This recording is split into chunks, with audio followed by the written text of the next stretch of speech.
शेर की कहानी बचाने वाला सियार। एक दिन एक राजा सियार पानी पीने के लिए नदी पर आया। उसने शेर को नदी के पास पड़ा देखा तो सियार ने शेर से पूछा, महाराज आप थके हुए और सुस्त क्यों दिख रहे हैं, क्या तुम ठीक हो? तो शेर ने जवाब दिया, नहीं सियार, मैं कीचड़ में फंसा हुआ हूँ और यहाँ कई दिनों से बिना भोजन के रह रहा हूँ। राजा सियार ने तुरंत शेर को कीचड़ से बाहर निकालने में मदद करने का फैसला किया। सियार तुरंत नदी के उस पार गया जहां शेर पड़ा था। सियार ने अपने पंजों की मदद से शेर के पैरों के पास से रेत निकाली और फंस गया, लेकिन बेचारा शेर अपना पैर बाहर नहीं निकाल सका क्योंकि उसका शरीर अकड़ गया था। वह अकड़ गया था क्योंकि शेर कई दिनों तक एक ही मुद्रा में लेटा रहा था। सियार घबराया नहीं बल्कि स्थिति को समझा और शेर को तब तक खींचा और धकेला जब तक कि शेर कीचड़ से बाहर नहीं आ गया। शेर बहुत खुश था क्योंकि वह इतने दिनों के बाद चल पाया। शेर सियार का बहुत आभारी था और उसे धन्यवाद देने के लिए शेर ने सियार को अपने साथ रहने और आने का प्रस्ताव दिया और जब भी वह शिकार करेगा उसे भोजन देने का वादा किया। सियार ने तुरंत प्रस्ताव स्वीकार कर लिया और शेर और सियार दोनों बहुत अच्छे दोस्त की तरह साथ रहने लगे। साल बीतते गए, शेर और सियार दोनों ने अपने परिवार बढ़ा लिए थे। शेर के बच्चे थे और सियार के बच्चे। सियार उनके बच्चे एक साथ खेलते थे और शेर और सियार दोनों अच्छे दोस्त के रूप में साथ रहते थे और साथ में शिकार भी करते थे। लेकिन शेरनी को शेर और सियार की दोस्ती पसंद नहीं आई। इसमें एक दिलचस्प मोड़ आया जब शेरनी अपने शावकों के लिए शेर और सियार की दोस्ती के बारे में अपनी नापसंदगी साझा कर रही थी। बहुत मासूमियत के साथ शावकों ने जाकर सियार के बच्चों को वही संदेश दिया। अंत में सियार के बच्चों ने अपनी मां को बताया कि शेरनी को शेर और सियार की दोस्ती पसंद नहीं है। लेडी सियार ने अपने पति को भी यही खबर दी। सियार बहुत परेशान हो गया। वह शेर के पास गया और बोला, मैंने बिना किसी इनाम की उम्मीद की सिर्फ तुम्हारी मदद की। आपने मुझे अपने साथ रहने की पेशकश की और मैंने आपके प्रस्ताव को सहर्ष स्वीकार कर लिया। लेकिन अब अगर आप नहीं चाहते कि मैं और मेरा परिवार आपके साथ रहे तो मुझे भी सीधे यही कहा जा सकता था। इसके बजाय आपने हमारे परिवारों को क्यों शामिल किया? यह सुनकर शेर बहुत हैरान और परेशान हुआ। उन्होंने कहा, मेरे दोस्त, मैं नहीं जानता कि आप किस बारे में बात कर रहे हैं। मुझे तुम्हारी दोस्ती चाहिए और मैं तुम्हारे बिना नहीं रह सकता।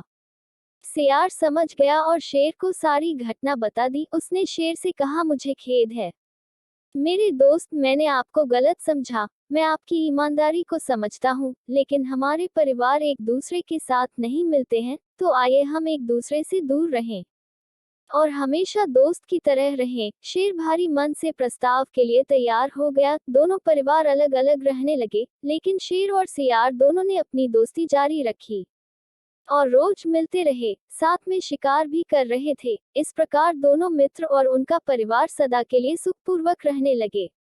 सीख, अपने परिवार से किसी के साथ दोस्ती के समान स्तर की अपेक्षा न करें। प्लीज वीडियो पसंद आए तो लाइक और चैनल पर पहली बार आए तो सब्सक्राइब, कमेंट और अपने दोस्तों के साथ शेयर करना मत भूलना। नीले सियार की कहानी। एक जंगल में एक सियार का झुंड रहता था। वह अक्सर ही झुंड में रहकर दूसरे कमजोर जानवरों का शिकार किया करते थे।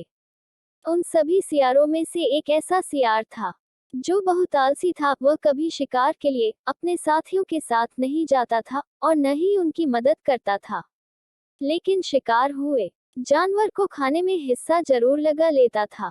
धीरे धीरे इस तरह काफी समय बीत गया और अब उसके झुंड के सभी सियारों ने मिलकर उसे झुंड से निकालने का निर्णय ले लिया। सभी ने मिलकर फैसला लिया और उस आलसी सियार को झुंड से बाहर निकाल दिया।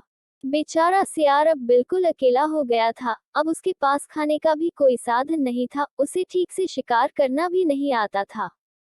खाने की तलाश में चलते चलते वह एक नगर के पास पहुंचा। उसने सोचा शायद नगर में ही कुछ खाने को मिल जाए। यह सोचकर वह नगर में गया। नगर में कुछ देर इधर उधर ढूंढने के बाद भी उसे कुछ नहीं मिला, बल्कि उसे नगर के कुत्तों ने देख लिया तो उसका पीछा करने लगे।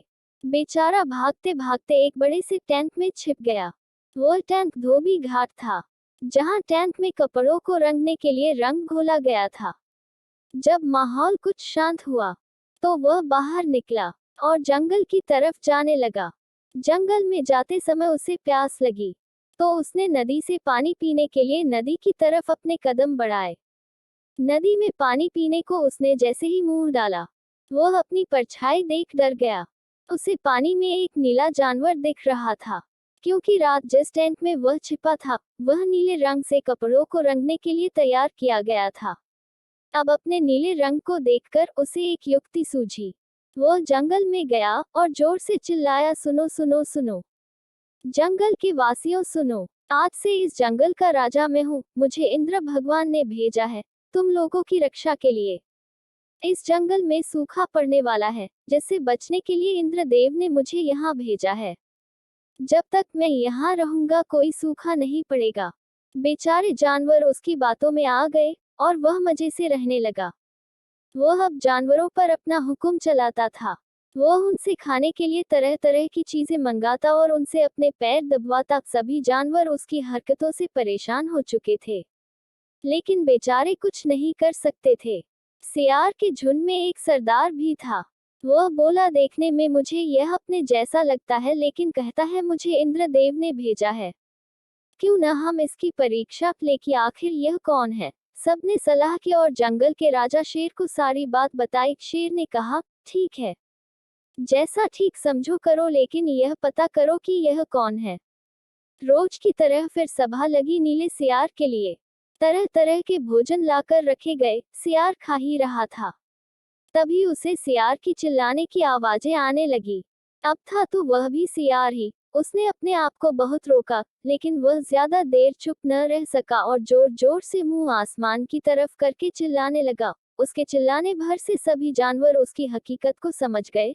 तभी जंगल के राजा शेर ने उस पर झपट कर एक ही बार में सियार को फाड़ दिया और बेचारा सियार अपनी बेवकूफी की वजह से मारा गया। प्लीज वीडियो पसंद आए तो लाइक और चैनल पर पहली बार आए तो सब्सक्राइब, कमेंट और अपने दोस्तों के साथ शेयर करना मत भूलना।